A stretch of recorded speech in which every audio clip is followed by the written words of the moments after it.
Die boek van die profeet Jesaja. Jesaja het in Jerusalem gewoon in die laaste helfte van Israel se koninkrykperiode. En hy het namens God met die leiers van Jerusalem en Juda gepraat. Hy het eerstens 'n boodskap van God se oordeel gebring. Hy het Israel se korrupte leiers gewaarsku dat hulle rebellie teen hulle verbond met God hulle duur te staan sou kom.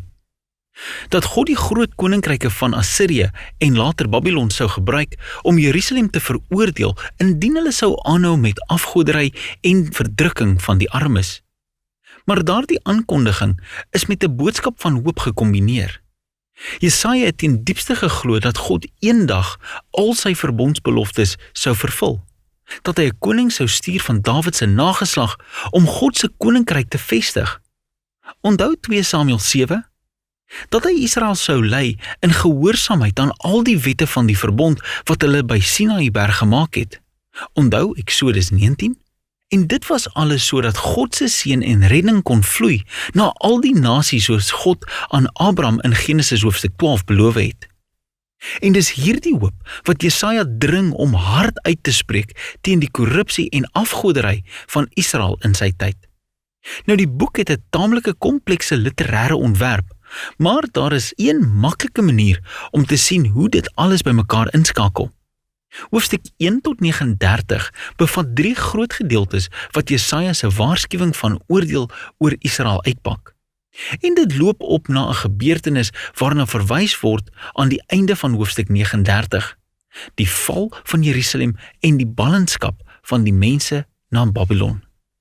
Maar in hoofstukke 1 tot 39 is daar ook 'n boodskap van hoop dat al God se verbondsbeloftes na die ballingskap vervul sal word. Hoofstukke 40 tot 66 neem weer daardie beloftes van hoop en ontwikkel dit verder. In hierdie video gaan ons net fokus op hoofstukke 1 tot 39. Die eerste hoofgedeelte fokus op Jesaja se visie van oordeel en hoop vir Jerusalem. En dit begin waar Jesaja die stadsleiers beskuldig van rebellie teen die verbond, afgoderry en onregverdigheid. En God sê, hy gaan die stad oordeel deur die nasies te stuur om Israel te verower. Jesaja sê, dit sal soos 'n reinigende vuur wees, wat alles sal wegbrand wat waardeloos is in Israel, sodat 'n nuwe Jerusalem geskep word, wat bevolk is deur 'n oorblyfsel van die wat berou gehad het en na God teruggedraai het. En Jesaja sê dis wanneer God se koninkryk sal kom, en al die nasies sal na die tempel in Jerusalem kom en leer van God se geregtigheid, wat 'n tydperk van universele vrede en harmonie sal inlei. Nou, dis die basiese storielyn van die ou Jerusalem, die reinigende oordeel en dan die nuwe Jerusalem. Dit gaan oor en oor herhaal word reg deur die boek en ingevul word met al hoe meer detail. So in die middel van hierdie gedeelte is Jesaja se groot visie van God wat op sy troon in die tempel sit. En hy is omring deur hierdie hemelse wesens wat uitroep dat God heilig, heilig, heilig is. En skielik besef Jesaja presies hoe korrup hy en sy mense Israel is. En hy is seker dat hy deur God se heiligheid vernietig gaan word, maar dit gebeur nie. God se heiligheid in die vorm van hierdie brandende kool kom en brand hom, maar nie om hom te vernietig nie, maar eerder om hom te reinig van sy sonde. En terwyl Jesaja hierdie vreemde ondervinding bedink, gee God hom 'n baie moeilike opdrag. Hy moet aanhou om hierdie naderende oordeel aan te kondig. Maar omdat Israel alreeds so ver afgedwaal het, sal sy waarskuwings die raaiselagtige effek hê dat dit die mense eerder verhard. Maar Jesaja moet God se plan vertrou. Israel gaan soos 'n boom afgekap word en soos 'n stomp in die veld gelos word. En dan sal daardie stomp verskroei en verbrand word. Maar na al hierdie gebrand, sê God, sal hierdie smeulende stomp 'n heilige saad wees wat sal oorleef. Dit is 'n klein teken van hoop. Maar wie of wat is daardie heilige saad?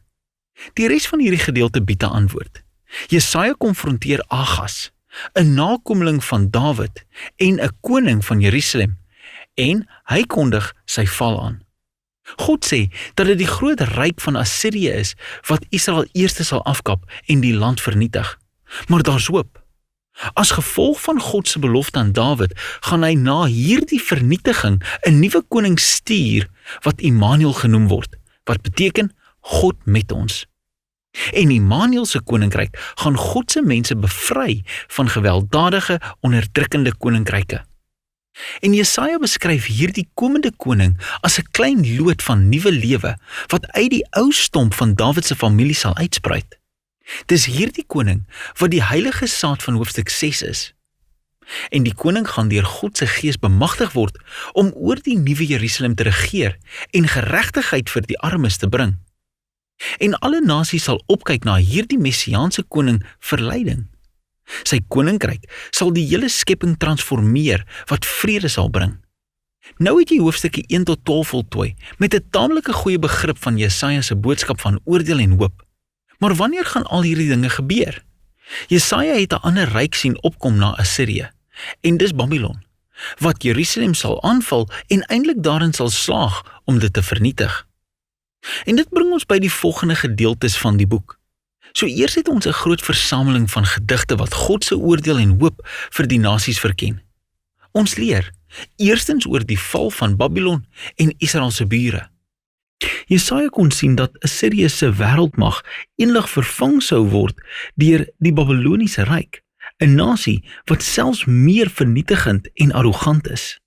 En Babylon se konings het beweer dat hulle hoër as ander gode was. En dus beloof God dat hy Babylon tot 'n val sal bring. En nie net Babylon nie. Jesaja gaan aan om Israel se bure te lys en beskuldig hulle almal van dieselfde tipe hoogmoed en ongeregtigheid, en hy voorspel hulle uiteindelike vernietiging. Maar onthou, vir Jesaja is God se oordeel nooit die laaste woord vir Israel of die nasies nie. En dit lei na die volgende gedeelte, met 'n reeks gedigte wat die verhaal vertel van twee stede. Daar's 'n verhewe stad wat homself bokant God verhef het en korrup en onregverdig geword het. Hierdie stad is 'n voorbeeld van die rebelse mensdom. En dis beskryf met taal wat geleen word van Jesaja se vroeë beskrywings van Jerusalem en Assirië en Babylon, almal in een. Die stad is bestem vir vernietiging. En eendag sal dit met 'n nuwe Jerusalem vervang word, waar God heers as koning oor 'n verloste mensdom van alle nasies, en daar geen dood of lyding meer is nie. Hierdie hoofstukke is die hoogtepunt van hierdie gedeelte, en dit wys hoe die boodskap van Jesaja baie verder as sy eie tyd gerig is. Dit was 'n boodskap vir almal wat wag dat God sy oordeel sal bring oor gewelddadige, onderdrukkende koninkryke, en dat hy sy koninkryk van geregtigheid en vrede en genesende liefde bring. Die volgende gedeelte bring weer die fokus terug na die opkoms en val van Jerusalem. En eerstens vind ons 'n hele klomp gedigte waar Jesaja Jerusalem se leiers daarvan beskuldig dat hulle na Egipte wend vir militêre beskerming teen Assirië. Hy weet dit gaan nie help nie. En Jesaja sê, slegs geloof in hulle God en berou kan Israel nou red. Wat geïllustreer word deur die volgende verhaal van die opgang van Heskia, koning van Jerusalem. Nou soos Jesaja voorspel het, kom die Assiriese weermag en probeer die stad aanval. En so verneder Heskia homself voor God, en hy bid vir goddelike uitkoms, en die stad word oornag wonderbaarlik gered. Maar Heskia se opgang word onmiddellik deur sy val gevolg. So hy is gasheer vir 'n afvaardiging van Babylon, en hy probeer hulle beïndruk deur hulle alles in Jerusalem se skatkamer en tempel en paleise te wys. Dis duidelike poging om nog 'n politieke alliansie vir beskerming te vorm. Jesaja hoor hiervan en hy konfronteer Heskia vir sy dwaasheid. Hy voorspel dat hierdie bondgenoot hom eendag sal verraai en terugkeer as vyand om Jerusalem te verower. En ons weet van 2 Konings hoofstuk 24 en 25 dat Jesaja reg was.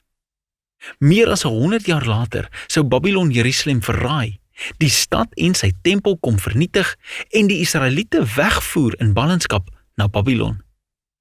En so lei al Jesaja se waarskuwings van goddelike oordeel in hoofstuk 1 tot 39 tot hierdie oomblik. Hy word uitgebeeld as 'n ware profeet, want alles wat hy gesê het, het gebeur. Maar onthou, die doel van God se oordeel was om Jerusalem te reinig en die heilige saad en messiaanse koninkryk vir al die nasies te bring. En dis daardie hoop wat in die volgende gedeelte van die boek verken word. Maar vereers is dit waaroor Jesaja hoofstuk 1 tot 39 alles gaan.